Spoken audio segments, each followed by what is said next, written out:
Um, 3, 2, 1.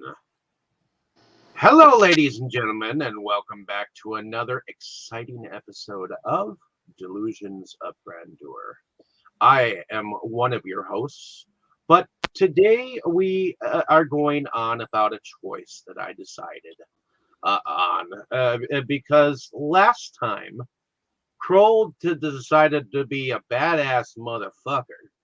So I decided we were going to watch Badass Monster Killer, an independent film from 2015, directed by Darin Wood.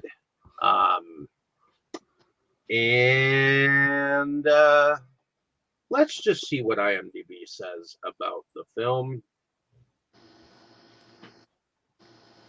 On the trashy side of Camaroville, there's a mob turf war going down, but the new gang in town ain't content content with merely controlling the local dope and sex trade.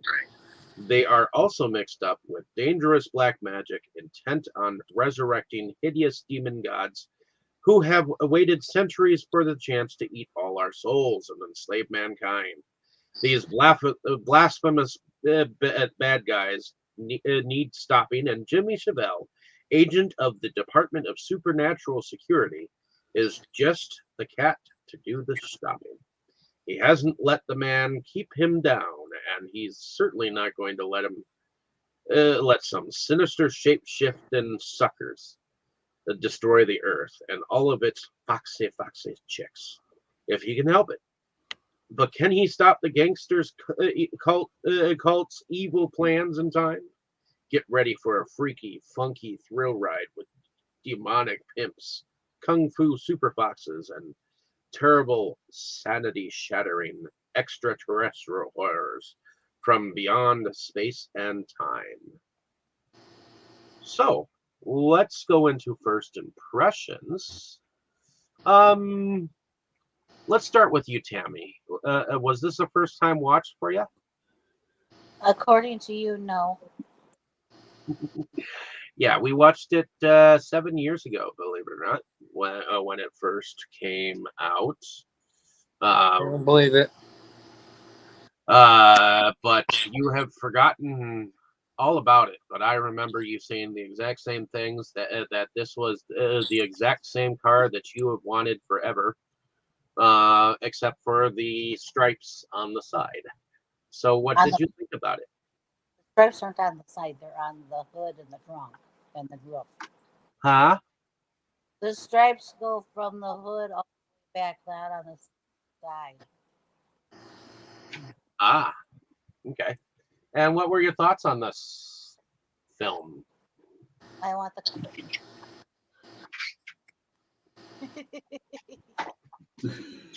It was all right. I thought how they did the backgrounds because you can tell that it's the background is more or less not real, but it's neat how they did it.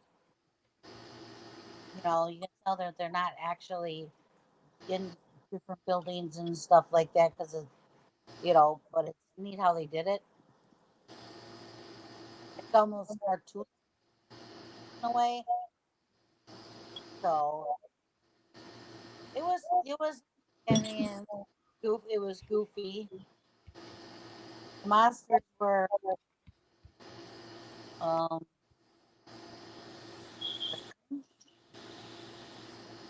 it Okay. Um, was is all that right. is that the extent of your first impression then? Yeah, you know, like a lot of the independents show me whether like totally off or whatever. It was somewhat interesting and like I said, how they did the backgrounds was interesting. So Okay. he definitely had imagination. Okay. Heading over to you, Crow. Was this a first time watch for you? Yes. At what were your thoughts on it? There was a couple scenes that I chuckled a little bit, but overall, pass.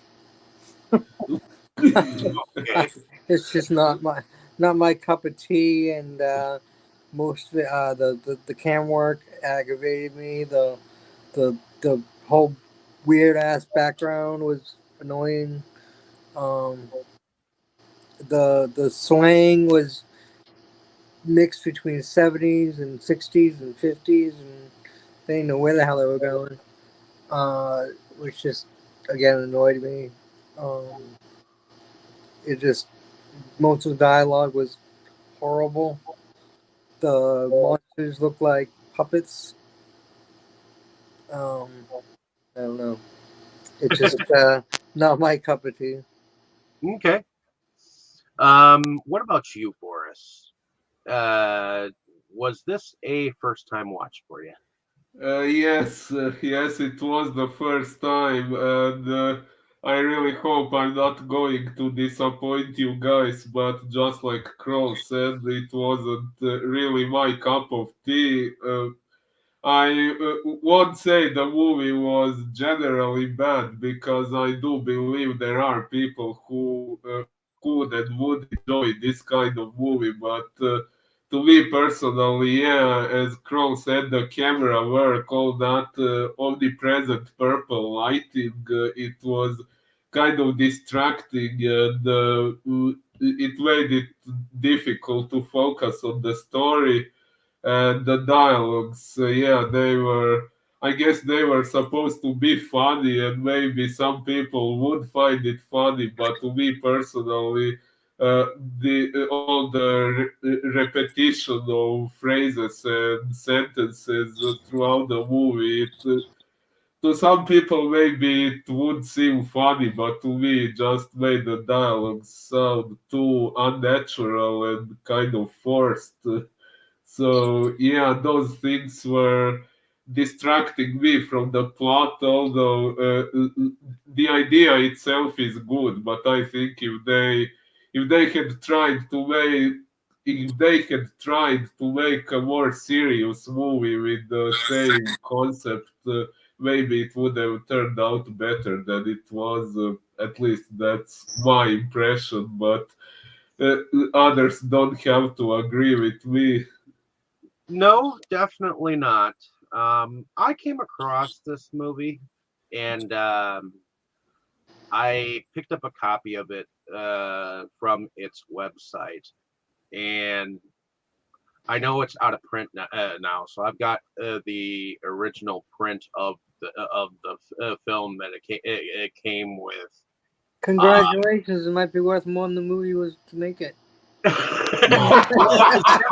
Oh it was my. definitely a low budget.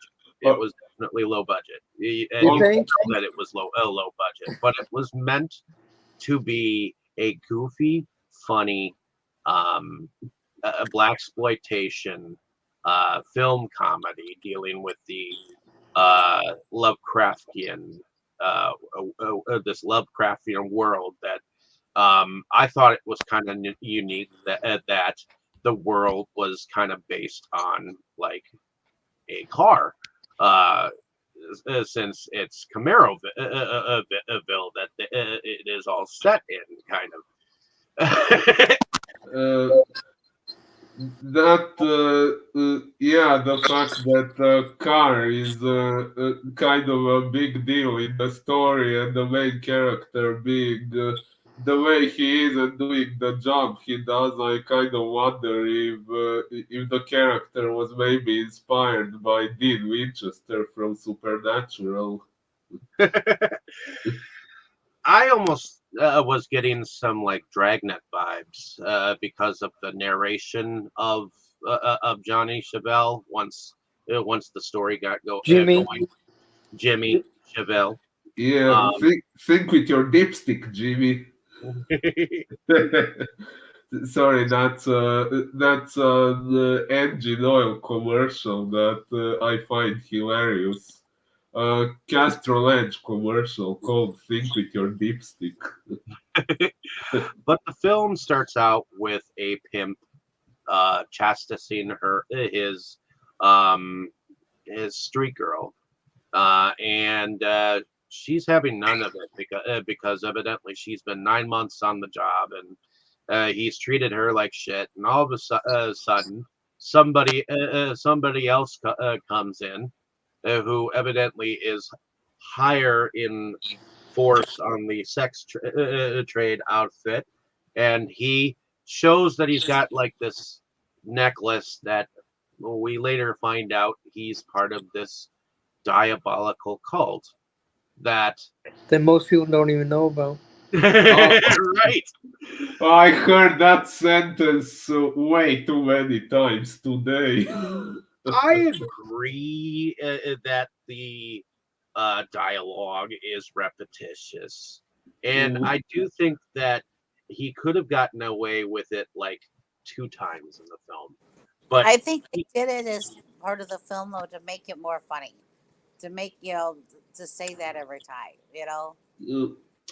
Well, It was yeah, It was a little funny when the chick said it at the end because they added the maybe we'll get together later thing to like the whole fucking room. yeah, So that was kind of funny.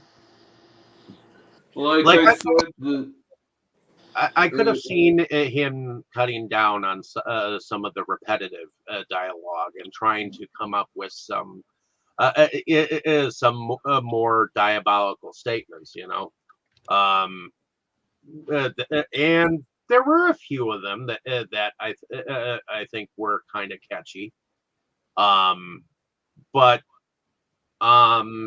the main storyline centers around Jimmy Chevelle and this case that he begins, and I think it starts by him showing up and I think killing this dude, and then you get these scenarios where he's with like his head police chief lady, and those things are funny because he swears in his reports, and oh, okay, I'll admit I did enjoy how he disrespects his boss.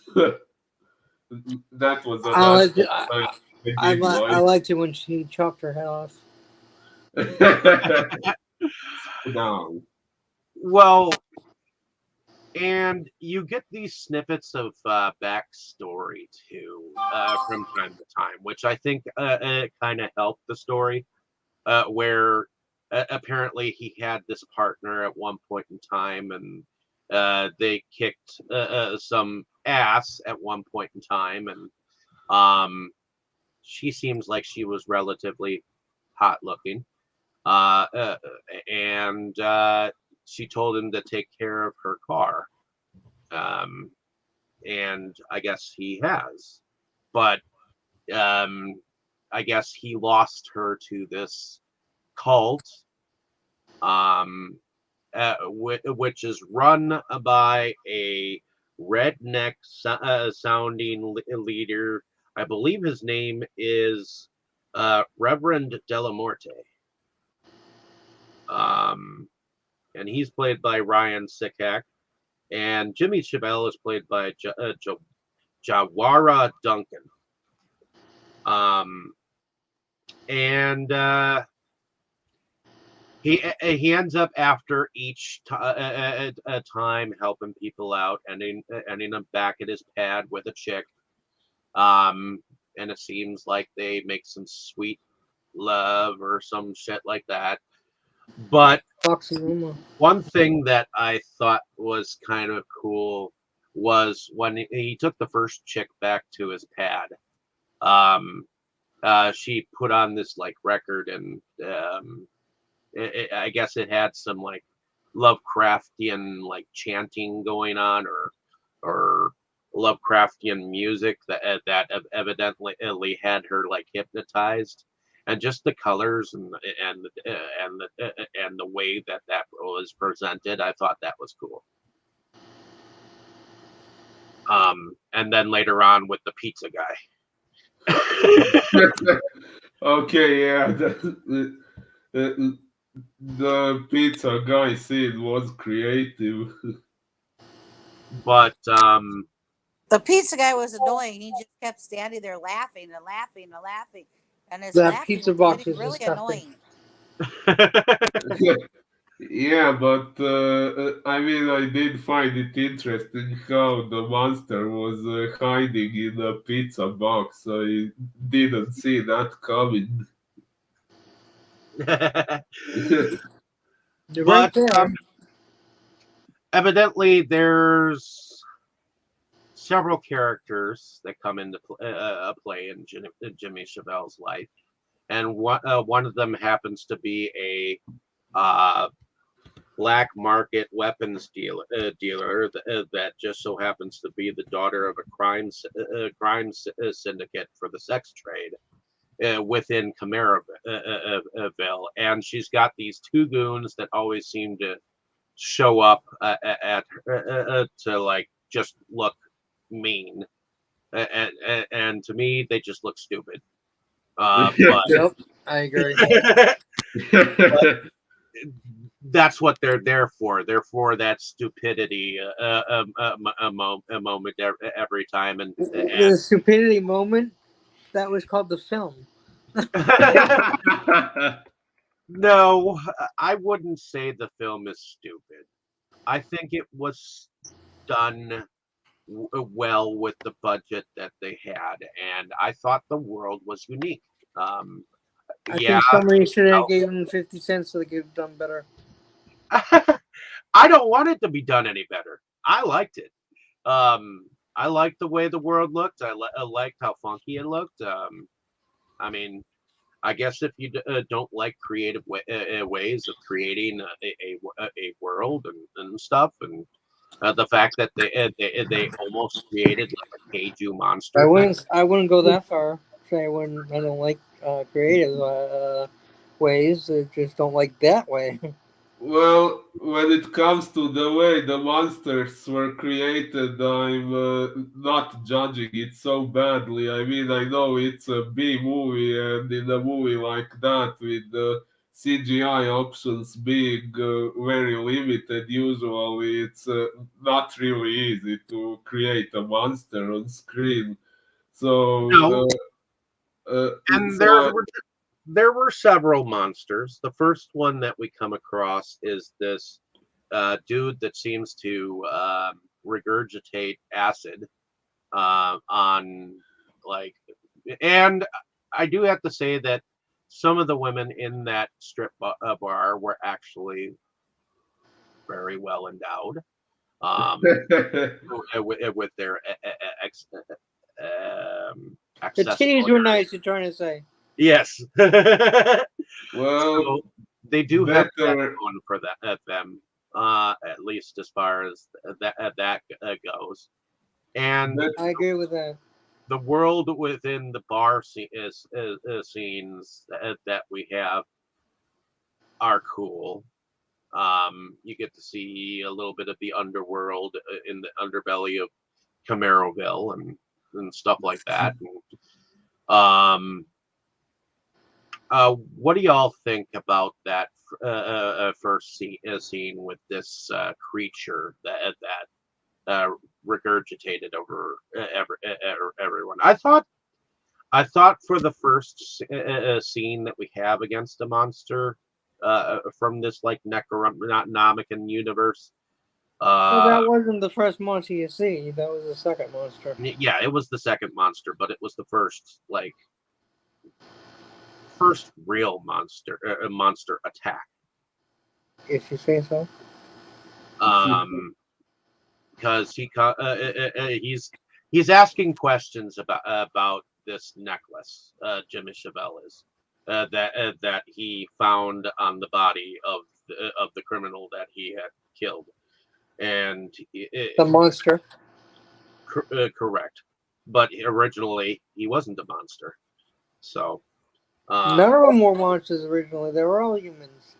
That's the whole point of the movie. They're human hosts that host these demonic creatures. yep. So he's asking questions, and nobody seems to want to give him any answers. And in walks this creature that seems to want to have some dialogue with him and tell him to get lost. And he doesn't, and he gets thrown around a little bit. In fact, you almost think that Jimmy Chevelle is kind of like a little bitch when it comes to fighting. uh, when in fact, which is which to me that's kind of like his shtick, you know. He when it comes to fighting, he's not the greatest, but put a gun behind him, and he's badass, you know. And he's cool with the words, and I guess all the ladies love him. But He was like a shock type character. I did like the fact that a lot of times it was more like a mystery, and more like a noir, more like a old-fashioned like detective story, in a sense, because that's what you have when he's driving in the car and he's musing to himself about what's going on next and and going into that dialogue. But so it was like he was a private dick. Well, yeah, basically, but he works for the supernatural security that no one knows super secret. Which he keeps on telling everyone. Branch of the government. Which he keeps on telling everyone that wants to. He's only going to say once. Yeah, it's such a big secret that he tells everyone about it. Well, he tells all the women, so then he gets a kiss from them, and he brings them back to his harem, except for the gunslinger. He never takes it back. Yep, and let's talk about Jimmy Chevelle for a moment. What do y'all think about him as a character? He's a playboy. A playboy with a badge. What about you, Boris? What did you think about Jimmy Chevelle as a character? Well, actually, if it wasn't for all the repetitive dialogues and stuff, I would actually like his character. Especially because one of the things I liked about him were the scenes with the boss, how he always stands his ground and doesn't abide by the rules, and he pursues his own agenda and doesn't let the boss hinder him from what he wants to accomplish. That's some. I'm not saying he's a bad playboy. I mean, I do agree with everything that Boris is saying about him, But he is basically a playboy though, because he definitely likes the women. And he likes the attention he gets from them. But yeah. What about you, Krol? What did you think about Jimmy Chevelle as a character? Wasn't a huge fan. Okay. What did y'all think about the cult leader? What about you, Tammy? The redneck sounding cult. He was annoying. Right. Watching and listening to him talk was just like, if people actually listen to you and follow you, you are fucking annoying. What about you, Boris? Well, I don't know. I can't say I found him any more annoying or less annoying than everyone with the dialogues being the way they are. But other than that, I guess he does work as a villain in this kind of story. It's fairly common in movies with that deal with gods and demons and things like that. That there is a villain who wants to bring some destructive creature into existence. I look So, at him as like a television evangelist. um, oh my. like on the scale of like Joel Olstein or Yeah, that's pretty something accurate. They all are annoying. like They- not they, sure they, if I. they all seem to have that country voice to bring you in. I want you Bring me in. I give want to out run away. $10,000 to save your soul. I'm not sure if I told you guys, but here in Croatia there is an evangelist YouTuber who I watch for fun, and she also, as you said, Dave, she always yells and says a lot of weird stuff, and I find it hilarious. Yeah, some TV evangelists are entertaining to watch Thi- at times. It's not that this I one is not want on TV; she's on no. YouTube. Yeah, you did tell us before. Oh, sorry. It's all right. But yeah, that's what he reminds me of, and yeah, he is annoying, and that voice is annoying whenever I hear it. But for as far as villains go, I suppose he looks the part, and but I get a kick out of his henchman dude. I get a kick out of him because when shit starts to go wrong for them, and Jimmy Chevelle just keeps killing each of the creatures that are sent after him. They send like these pair of fungi after him, and the way he acts, like, are you sure, boss? Like, they're even a little weird for me. Like, they scare me. you know. Uh, he's like, okay. Um, They were the only. By the way, you never asked me, but I thought he was annoying, aggravating, and yeah, his dialogue sucked. okay. Well, moving. But that being said, the monsters you're about to talk about, I called them the shit talking aliens, and they were actually kind of funny. Oh, The shit talking aliens. yeah. I think they were somewhat what kind of saved some of the movie, because when it came Oh, down, they didn't save the movie. Unfortunately, there was nothing they could do about that. But they did get some chuckles. but so we have those fungi creatures that they look like stalks of corn with uh, string confetti for arms, or some shit like that. That come towards him, and they're speaking like jive talk. It's kind of hilarious. Um, just the fact that they're trying to speak jive and they sound white.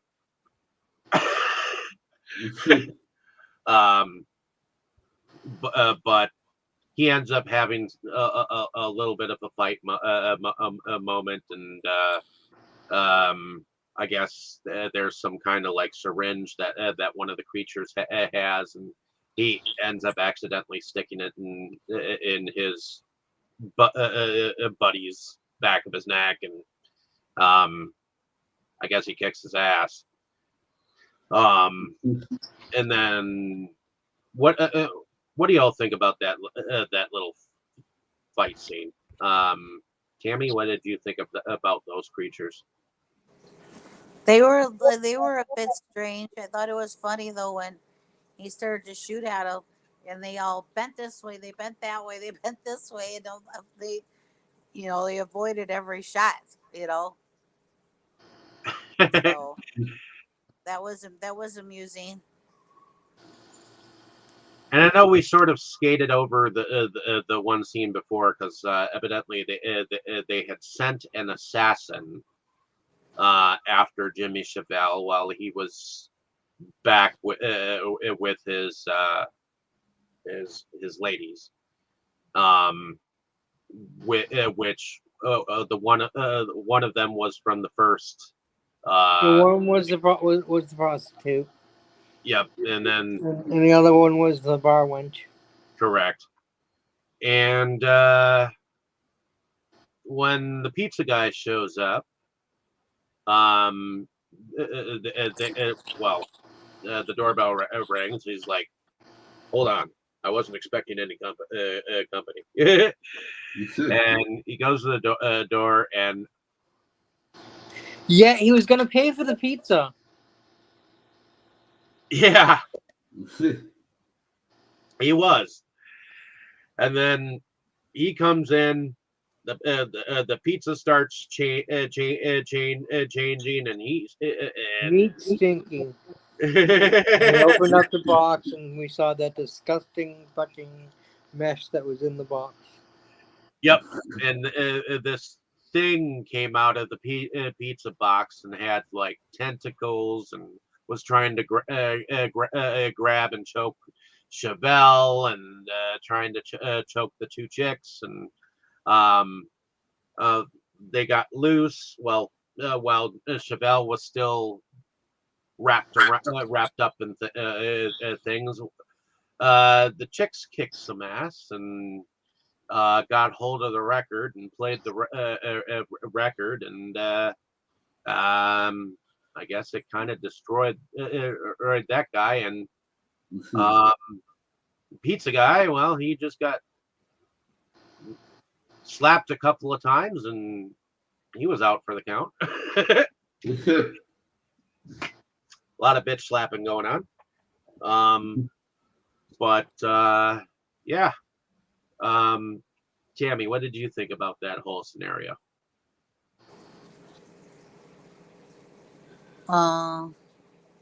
With the pizza, Yeah.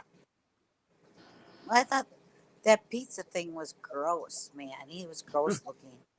He kept flaring around and hitting the girls and hitting him, and but I thought it was kind of funny, the whole with the record thing, because he had told the girl if you play that record and certain things on that record will destroy things. So that's where that record came into play again, because it was. That's right, and that's when the bar wench decided to say the same line that the first chick said before, which was, "God, that sounds like a cat scratching with old milk or some shit like that." Vomiting, vomiting old milk up or something, something to that effect. But I believe the third monster ended up being, well, not the third monster, it would be the fourth monster. The fourth monster ended up oh yes, there were two characters that looked like they were selling dope, and you could that part was a little funny. Because when you first see them, they look like a couple of squares, a couple of white guys the first time selling crack, because they didn't look like they had ever tried to before. They look like cops. Yeah, they looked like cops, and even though they said, "Well, we're not cops. We're not the fuzz." But yeah. Yeah, I sure wouldn't go buy from them. And apparently, I think it's at this point that he's hauled back into the office and told that he was it at this point or was it after the yeah, I think It it was was after the after. monster. It was. It It was was. after It was. the It was the monster. monster that got crushed for the car. Yes. So Jimmy Chevelle shows up at a drug trade between the two cops and the minions of the cult leader, and he tells them to freeze, and that's when they hear the noise of the next monster, and you see the monster crash through like some buildings up above, and Spudow. it looks like a gigantic cockroach head with like tentacles. And yet he had weapons at that point, so it had to have been a little bit before that point, because he had the what was it that was it looked like a inhaler, and it shot like acid or something like that, or Oh, yeah, because Yeah. something like that. he'd gone in and she told him his boss that she wanted him off the case, and because he's too close to it, and that's about when we actually start getting some of those Yeah, you're flashbacks. right. You're right there. I thought you were gonna say that. That's when she fires him, but that was after.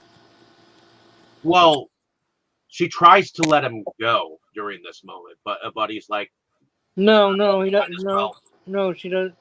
She doesn't try to let him go there. She's gonna let him go afterwards because, and then the two guys like, oh, we need him on the case, and then he's like, well, I don't work with you guys, and then she's like, you play ball with them or you're out.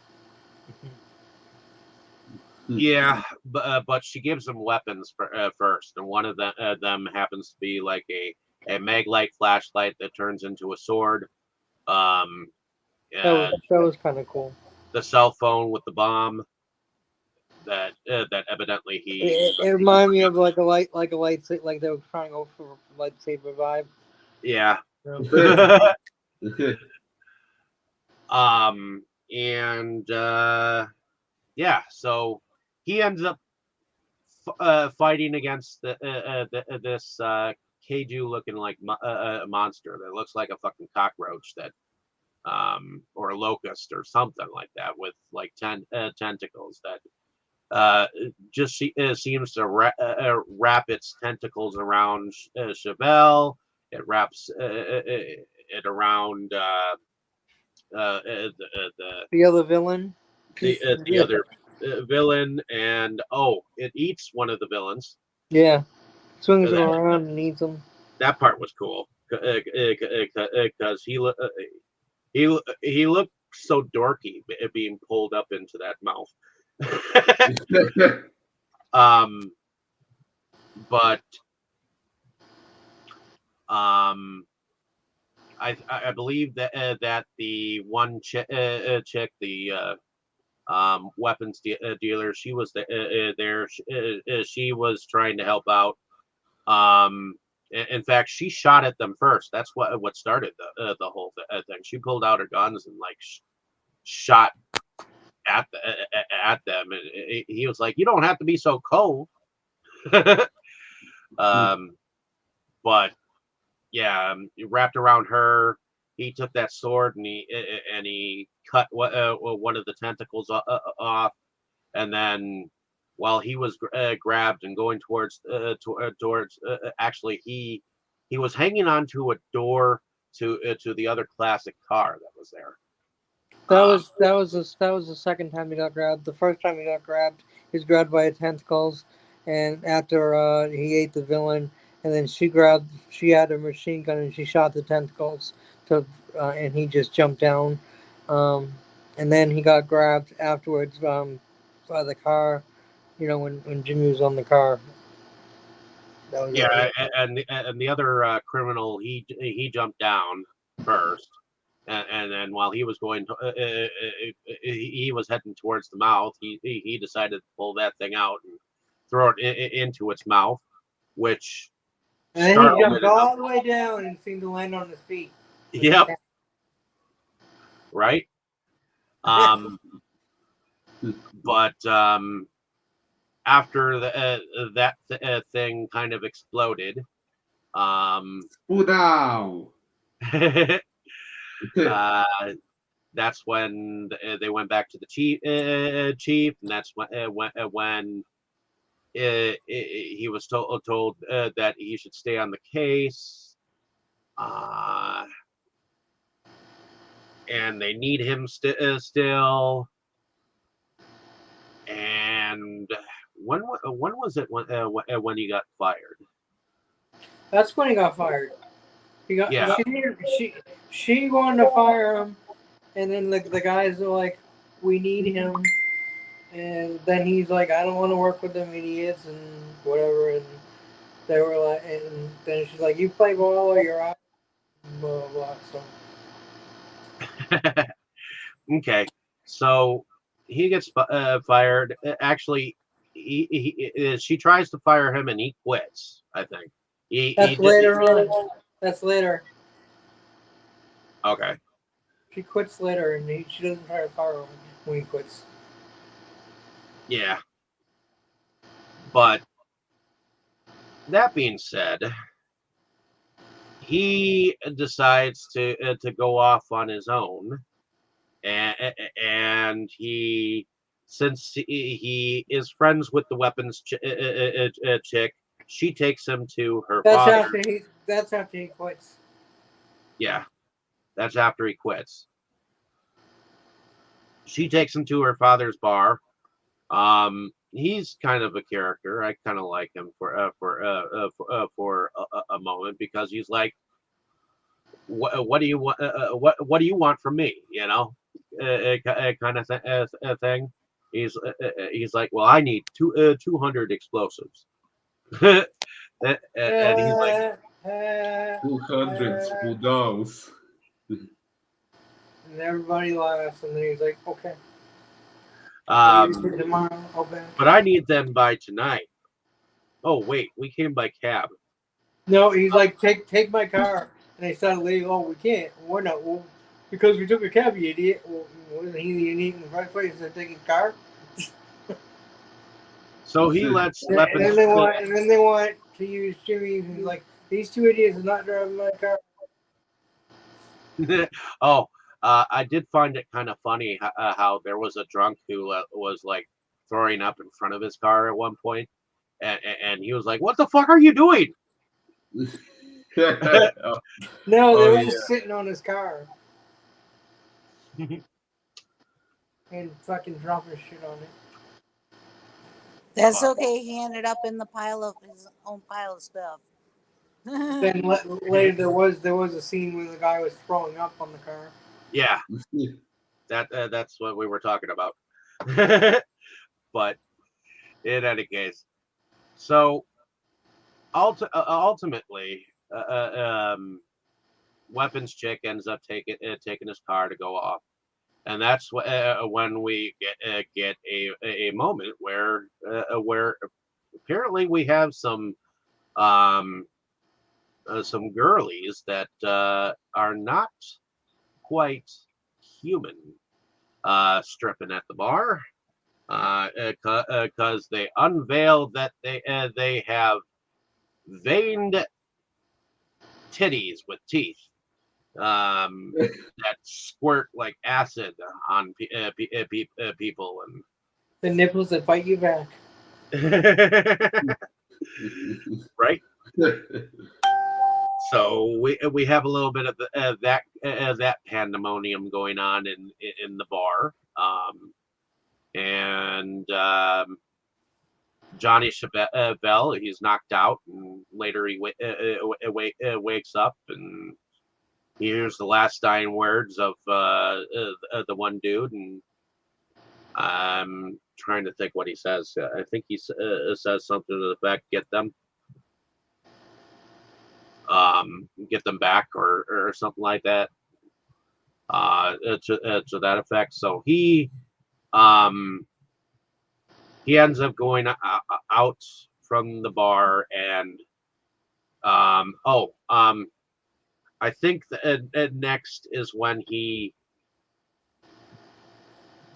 goes to that one African American chick that he knows.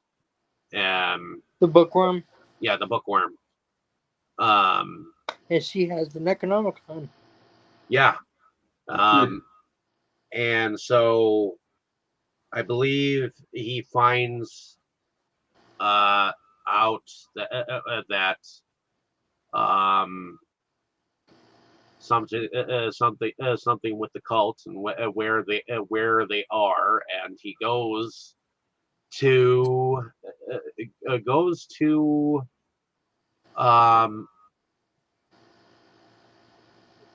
have his final showdown with the cult leader, and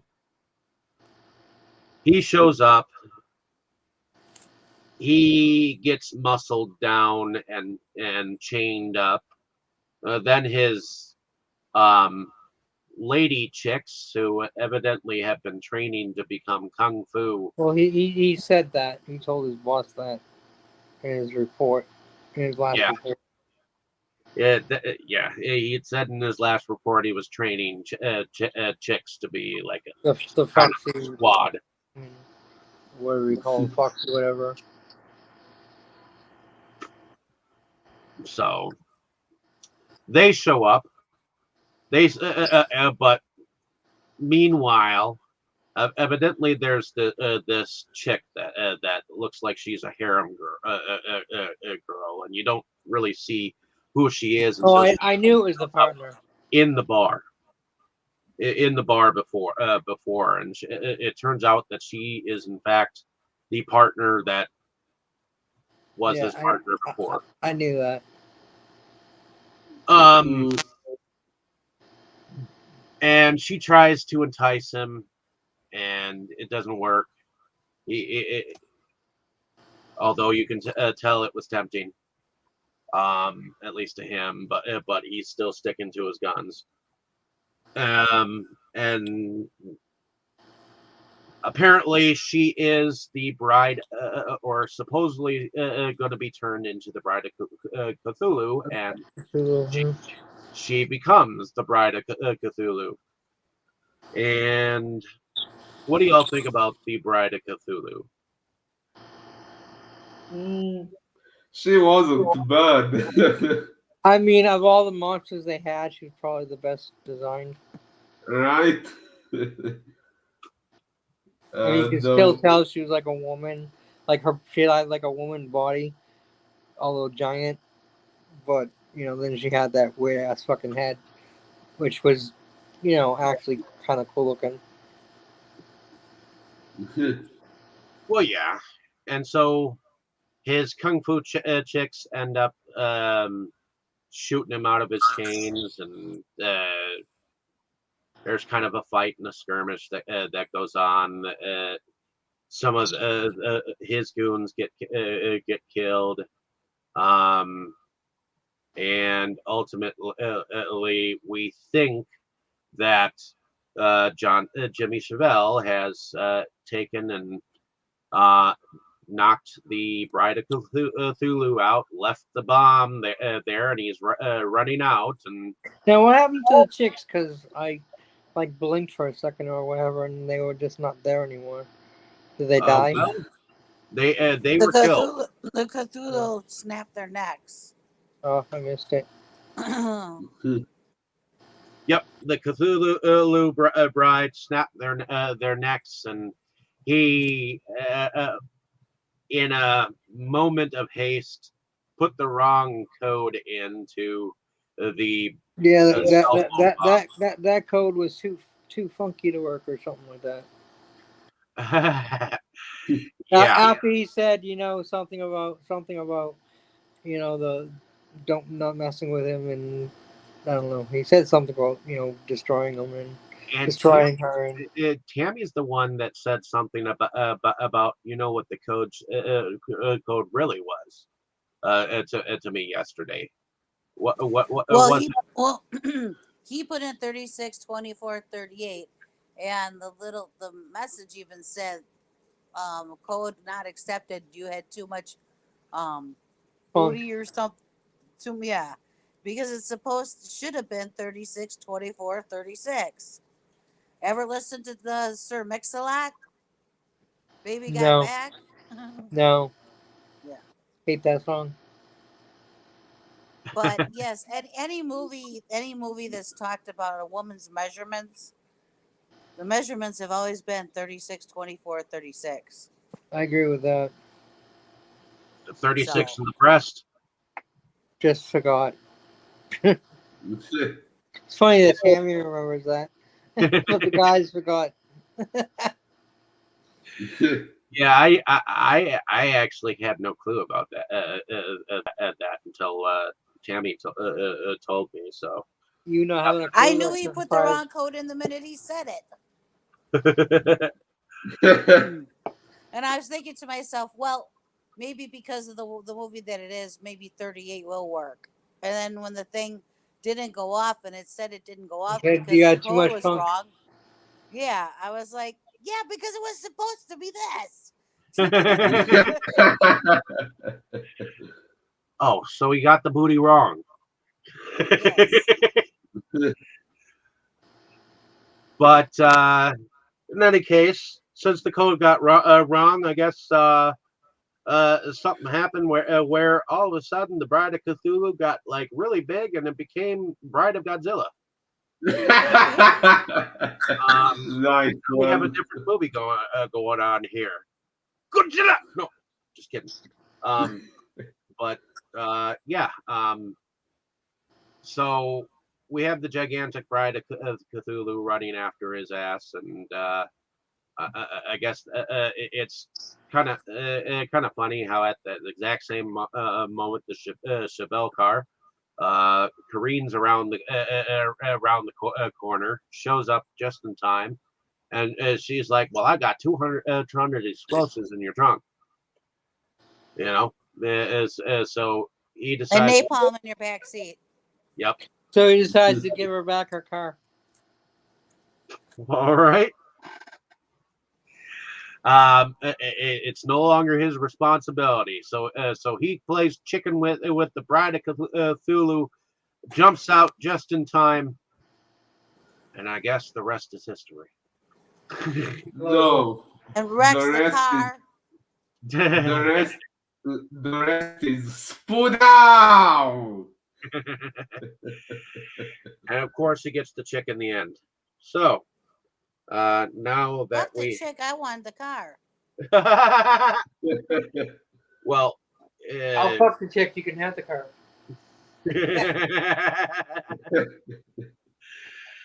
Deal? so at the end of everything, what did you think about the production of this film for the budget that it had? Oh, do you think that they should have been able to do better than this, Tammy? Well, you said they didn't have a big budget. I think they used they used their imagination because they did not have a big budget. And you could tell that the buildings and stuff weren't real and all that, but I think it was they used their imagination and to set up the background and everything because they didn't have a big budget. So I guess I give them credit for using what the materials they had on hand and using their imagination. You know, they So didn't have the you budget. think They didn't have the so you budget. think that they were creative? I think they were creative, yeah, because they didn't have the budget to go to this building and that building and this street and that street and this and that. So they used what they had to make these different scenes. And I thought it was definitely different. You could basically tell it was low budget, but they used their imagination. Okay. What about you, I mean, Krol? think about the old black and white movies, old monster movies and stuff. Now when we watch Those them, were oh yeah, better. we can see the string holding the bats, or we can see this, so we can see that. They all used imagination back then too. They didn't have the stuff we have. So everybody's uses their imagination a different way. They use theirs this way. I mean, what's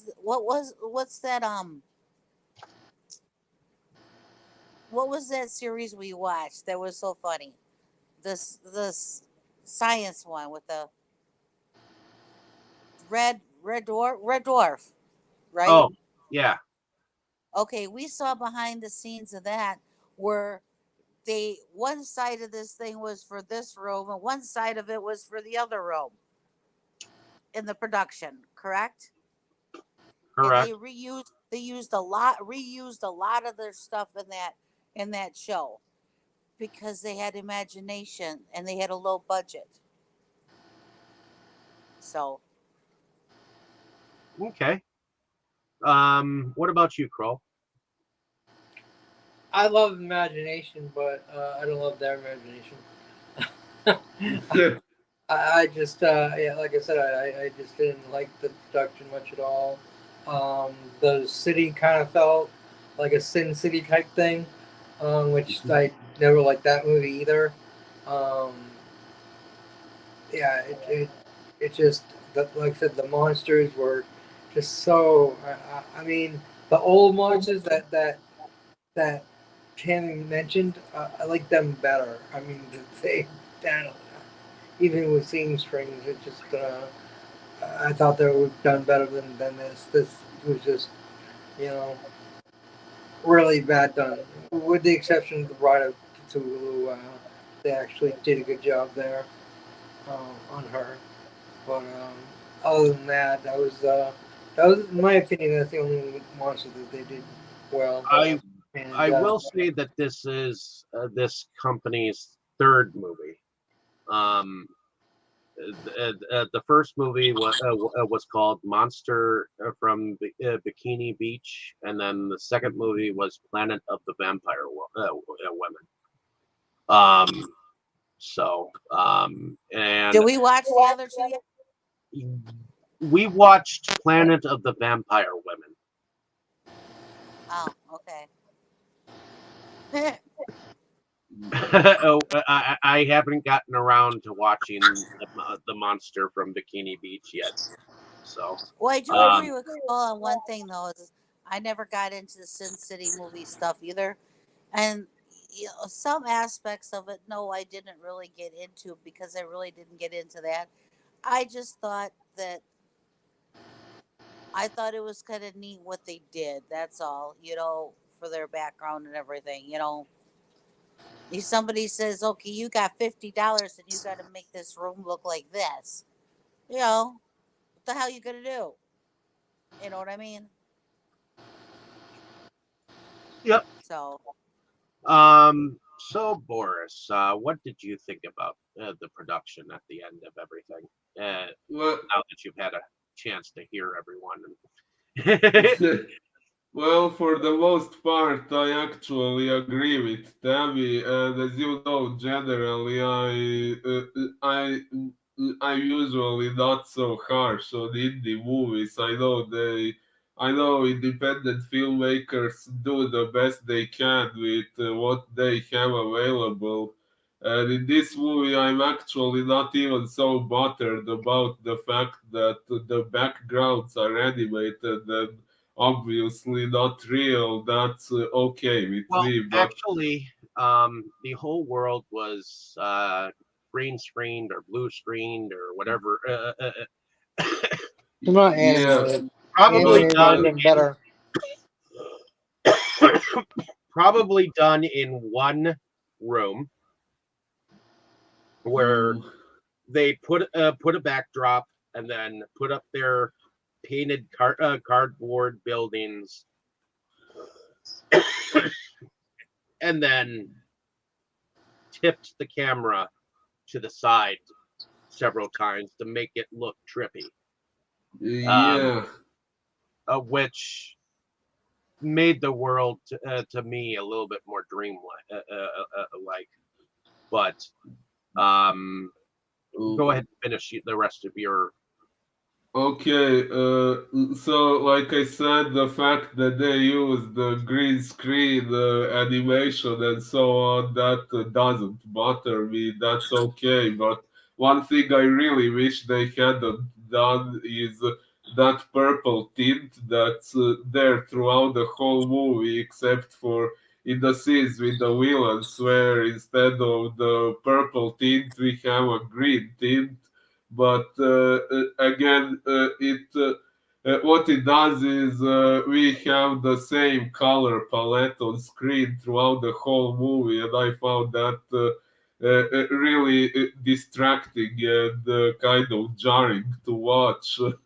So that's not a budget issue. That's just the editing issue. It's something they, I guess, thought would look cool, but I just wish they hadn't done that. I think it would have been much better if they had done, like I said, green screen and animation. That's okay, just without these tints that they used. I think it would have worked better without that. I guess I Uh, didn't. I guess I didn't have a problem with the way the world was set up. Yeah, I could tell that they were all cardboard. And, I could tell that you know, certain things were like not real. Like the fact that on the back of the first monster, you could see the wrinkle of the mask. uh, no, no, that like I said, the fact that some things don't look real, that doesn't bother me. That's okay. Uh, it's just these colors on screen that, like, no matter what happens, no matter what scene we get, you have like the same set of colors on screen all the time. Well, maybe they could have changed a few colors, but I was okay with the purple tint. I uh, I thought it gave it like an underworld feeling, and I did feel like they put you in this world of Chimeraville well enough for the budget that they had, uh, because I know the filmmaker and I've interviewed him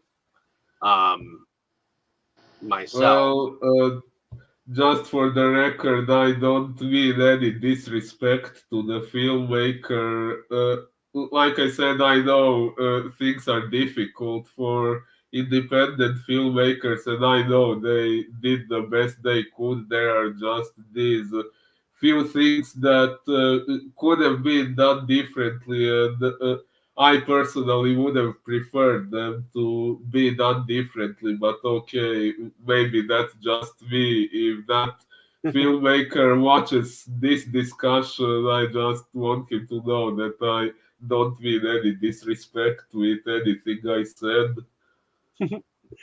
Nor Um, do I. But in any case, let's see if we can talk about the music. What did y'all think about the music behind um, this film? mm,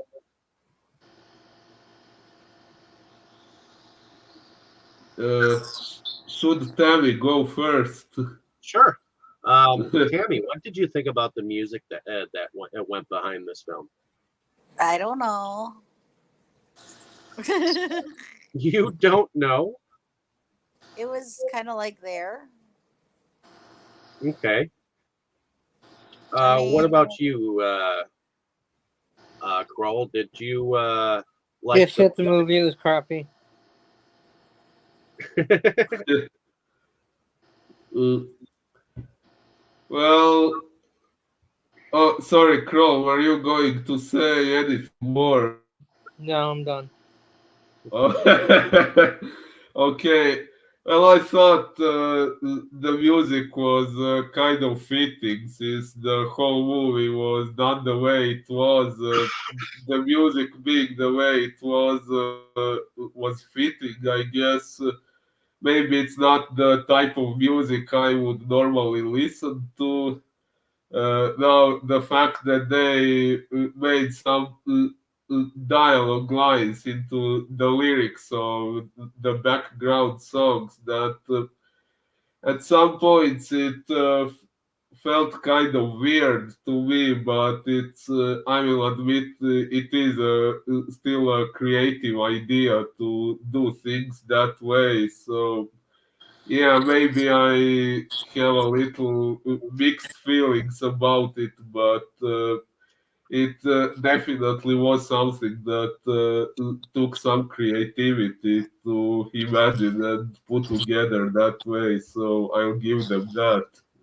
Yeah, because it did feel like the soundtrack to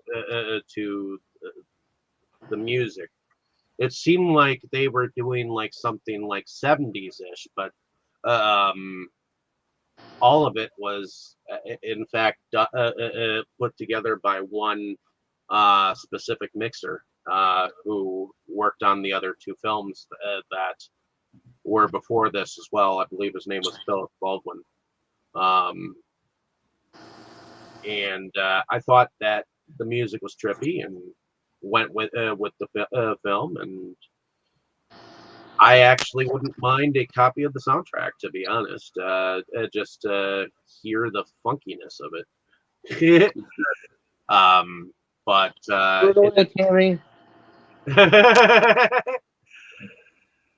um, let's go into favorite scenes and favorite character. Let's start with you, Krol. Um, what if there was a favorite scene or favorite character? What would it be? There's the scene, the first strip club scene. I'd have to say my favorite. Not only because the nice tits, but just that alien was kind of funny. Um, but as far as characters go, that would be the smart ass talking aliens. Okay. Um, what about you, Tammy? If you could pick a favorite character and or favorite scene, what would it be? Well, my favorite character is the Chevelle. Okay. um, favorite scene?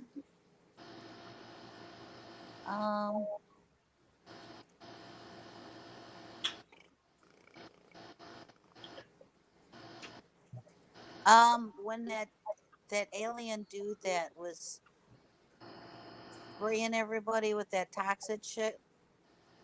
Well, when he couldn't spray it and he blew up, I like that. Spoon I like out. that. But I I do like that scene. Um, uh, it is one of my favorites. So, what about you, Boris? My favorite character would be Jimmy. Well, it's kind of difficult to prefer anyone else over him in this I movie. disagree. Oh, The aliens were way better. The car was better. The car was better, but the aliens were better than the car.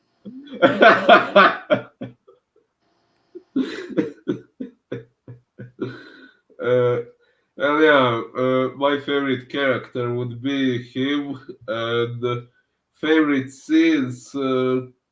One of my favorite scenes is the one where we find out that the bride of Cthulhu is in the body of the partner, and when she tries to tempt Jimmy to join her, I know. You didn't I saw. know? No, actually, I hadn't I did. realized before. But yeah, I have a tendency of not noticing some obvious things. So sorry about that. Hey, don't be sorry. It is what it is. I mean, you do you. Yeah, and actually, that was one of the, I would say, unusually emotional scenes in this movie. And if I was in Jimmy's situation, I'm not sure I would have had the mental strength to resist her. And another scene I liked was when the boss was turned into a monster and eventually killed because she was annoying me throughout the whole movie. So I didn't feel bad about her. I would have to say that my favorite character would probably be the weapons chick. Um, uh, probably because she was like one of the main chicks that seemed to be involved with through the whole movie, and there were some innocent moments, like when she said she had a dream about them being I together. had a dream. No. That she had a dream of them being together, and he was like, he had turned like That into movie this actually James sounded better. Brown looking motherfucker. That movie actually sounded better than what we got. James, an undead James Brown killing motherfuckers. I like this film. I don't care what everybody thinks. If You're entitled to your stupid opinion. it's not, but in any case, my favorite scenes. Well, Tammy mentioned one of them, but I also like the part where the boss comes in as a demon, and he literally takes off her head, and the head's just sitting there on the counter, and the body's just like. I was expecting the head to say you're fired again or something like that or whatever. Yeah, that was an okay scene too, with the head sitting there and still looking fucking annoying, and then the body trying to shoot him, and he just looks and grabs the gun.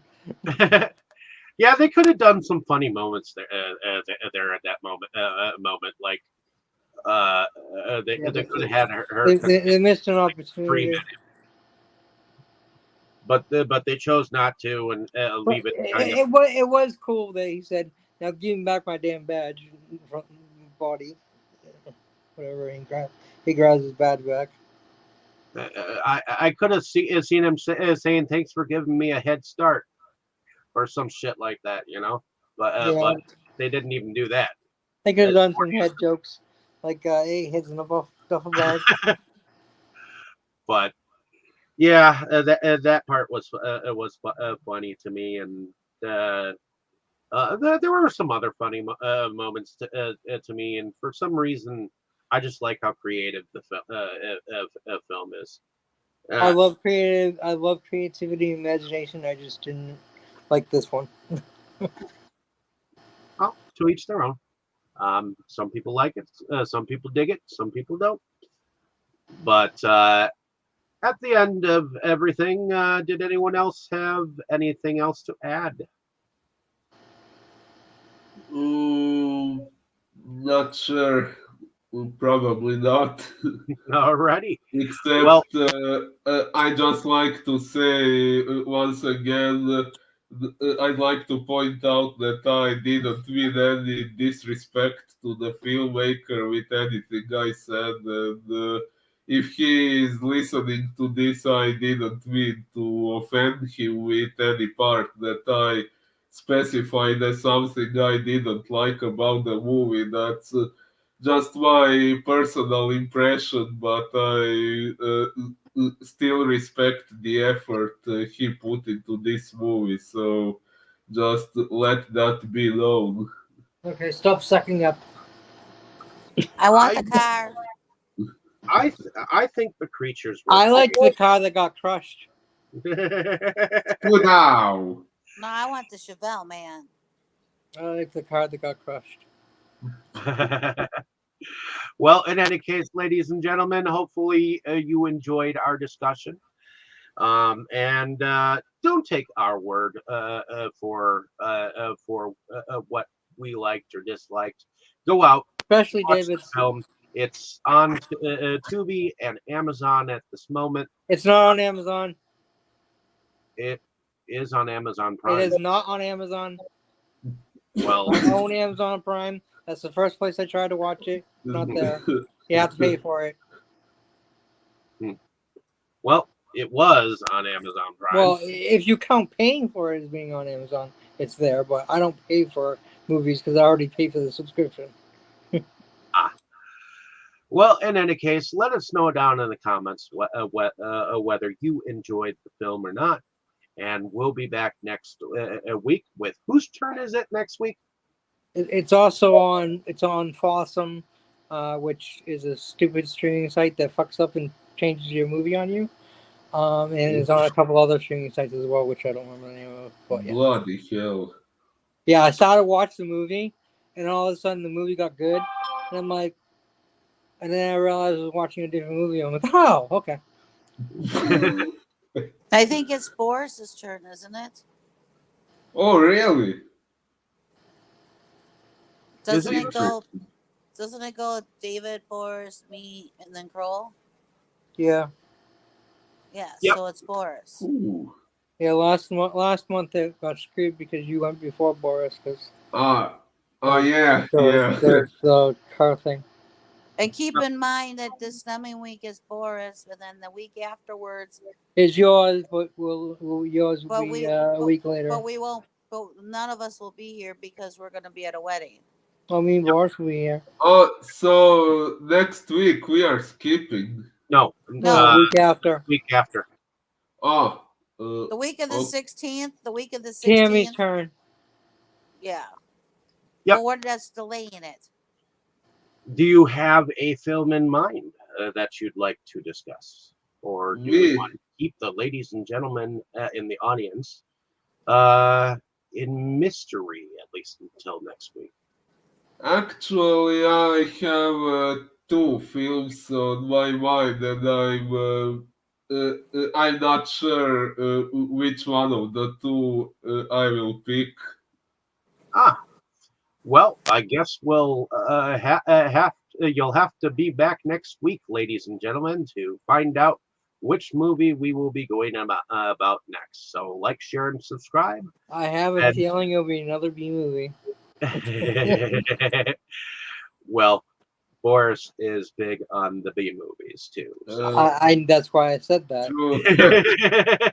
Actually, when I think about it, it will probably be that one. Not sure if I should say it now or next time. I prefer 8A plus movies.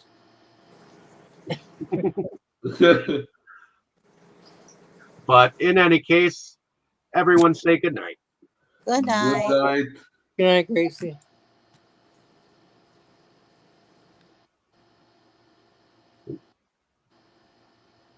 With a hoot hoot and a spit out. Hoot hoot. Spudow!